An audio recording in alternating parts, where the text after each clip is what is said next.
រឿងសុផាន់របស់ព្រះរាជាណាចក្រកម្ពុជាភោគឆៃរបស់ព្រះរាជាណាចក្រថៃបាទក្លឹបរបស់គេនោះភេទប្រជាអ្នកវិជាការប្រកួតគឺលោកធីនរិទ្ធប្រស្អាតប្រចាំប៉ុស្តិ៍យន្តហើយជាមួយលោកធុនសុភា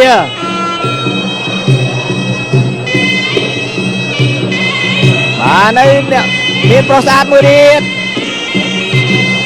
បាទប្រដោះក្បាលពួរបន្តិចទេគឺលោកបាសខនគាត់លះលួនណា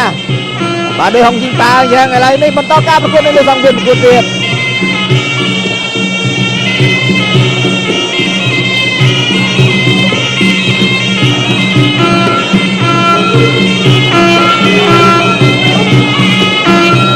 តែកំឡេក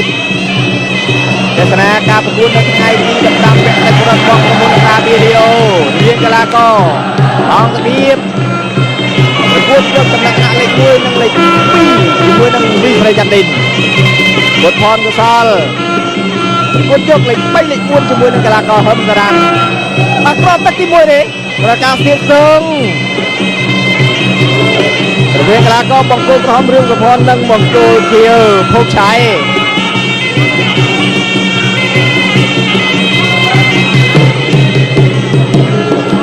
គាត់ឆ្វេងមួយរបស់រឿងសុផាន់ល្អណាស់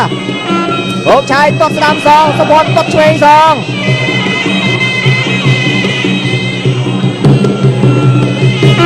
គ្រាប់តែចលោស្ពីតក្នុងទៅចូលមើលឲ្យកើតឡើងជង្គង់ពីក្រោយមួយរបស់ភោគឆៃកាច់គ្នាលោកទីនៅរំបែកតការប្រកួតទូចូលភោគឆៃទូចូលសុផាន់តតកាត់ស្ដាំមួយចាំមើល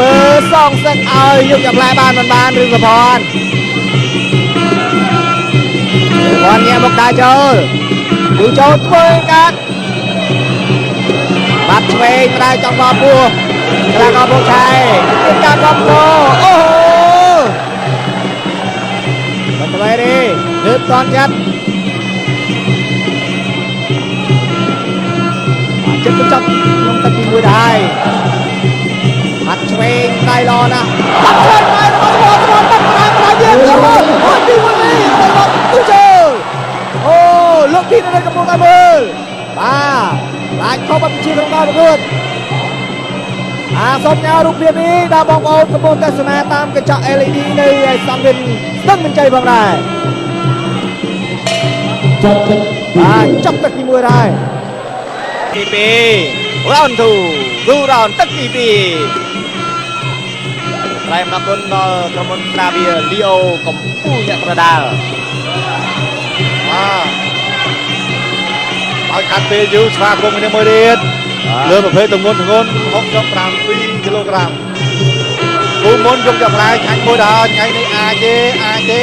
ទេបានសងសឹងវិញរបស់រឿងសុផាន់បាទប្រហែលខាច់ពីរអាចមួយសមាមអីទេបាទទៅជាល្អណាស់បាទកីឡាករថៃកម្ពុជាចង់មានរបស់គេបានទៅមិនកំភ្លេបាទលើកដៃសរសើរត្រូវបាត់អូយមកទូនឯកជនណាលោកអើយសុផាន់គាត់ដាក់ដៃធ្ងន់ណាស់មិនធម្មតាទេតោះតែម្ដងបាទនេះបាទសុផាន់គាត់មួយបាត់ឆ្វេងម្ដាយល្អណាស់អមសទៅមួយទៀតមិនគួរឲ្យជឿសុផាន់ថាសុផាន់មែននេះសុផាន់តត់ឆ្វេងមួយ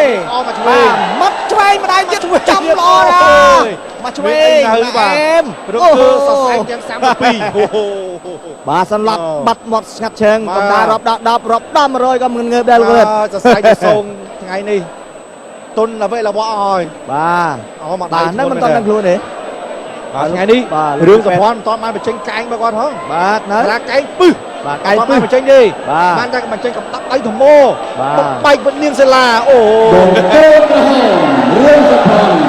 ឆ្នាំគោ Khi ở cô kia sùng lọc nồng tất thì